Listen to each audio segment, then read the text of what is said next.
Mga kababayan, nakakalungkot isipin ang pangyayari dyan sa Tacloban. Yung shooting incident dyan, no? Kahindik-hindik ito. At mahirap ang mawalan ng miyembro ng pamilya. Ewan ko ba kung anong iniisip ng mga namaril na itong mga kabataan na ito.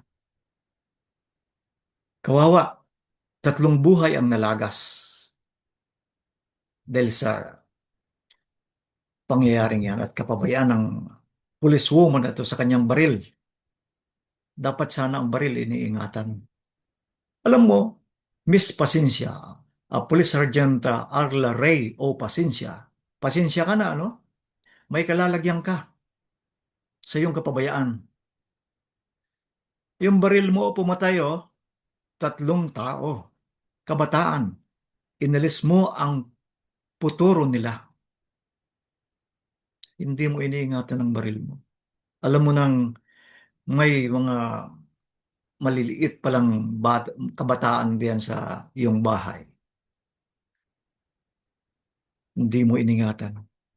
Kaya yun, tatlong bata ang inalasan mo ng buhay. Samantala ikaw buhay. Ang iyong pamangkin buhay.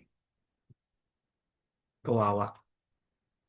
Sana ito ay malaking leksyon ito sa ating mga kapulisan. At sa may mga baril, dapat maingat tayo. Alam nyo, gun owner din ako, gun holder din ako. At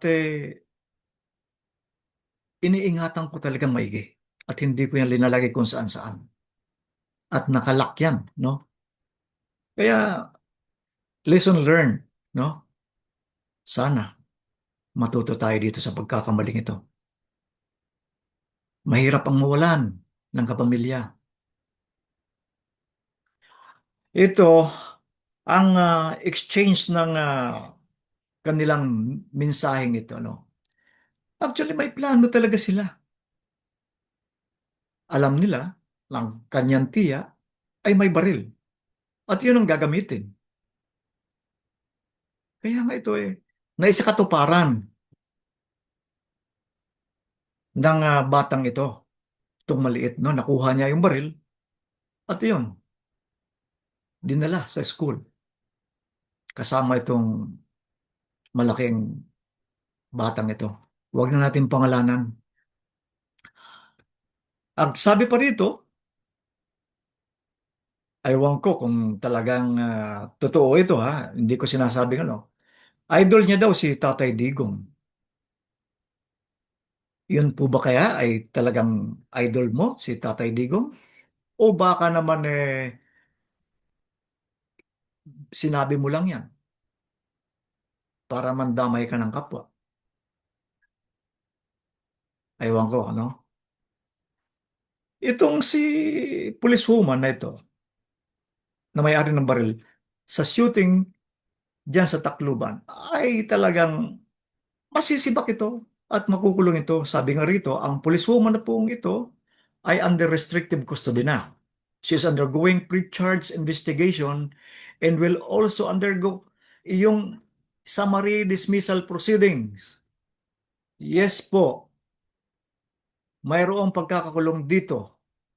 May criminal liability po siya. Salamat naman kung ganon.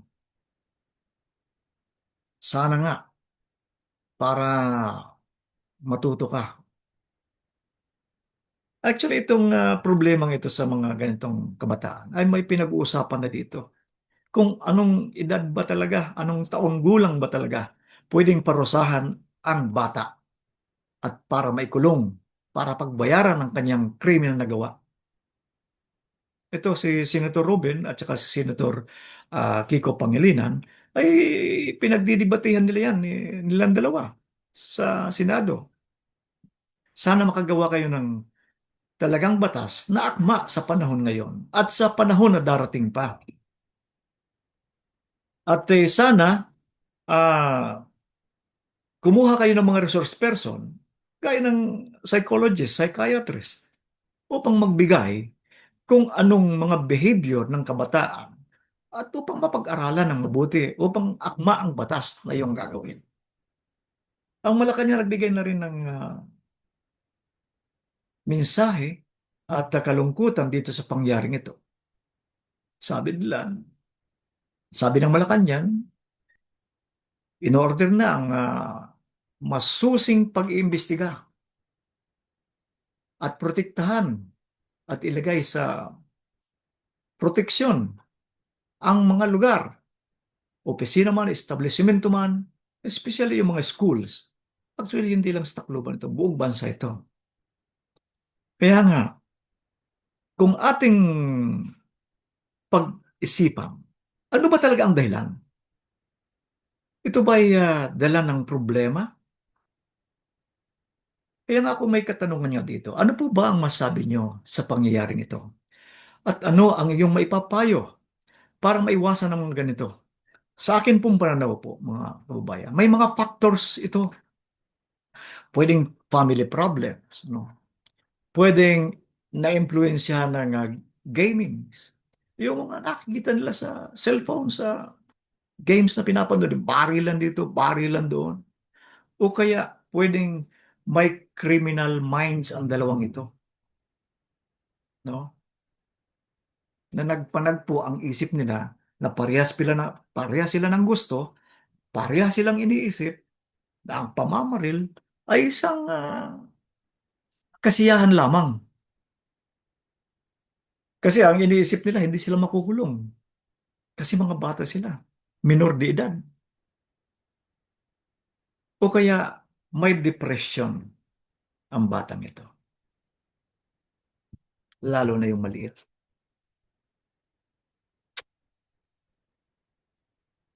Kaya nga iniisip ko, no, nakakatulong kaya ba talaga ang mga social media sa panahon ngayon? O baka naman talagang malaki ang factor na naidudulot nito. Alam nyo, tayong mga matatanda na, kaming matatanda, ang gusto namin sa mga kabataan, yung ma-experience siya sana yung noong panahon. Subalit, hindi na mangyayari yun. Dahil nga sa social media ang nangyayari. Ang media, ang media ay malaki ang impluensya sa panahon natin ngayon. Kaya dapat ang eskwelahan maging stricto, ang mga ang barangay dapat magtala talaga ng mga tanod dyan sa labas ng schools. Dapat may security guard na nag-check ng bawat estudyante kung anong mga dinadala nila dyan. Yung principal, no, baka may pananagutan ka riyan, no? Ang magulang, yung paggabay,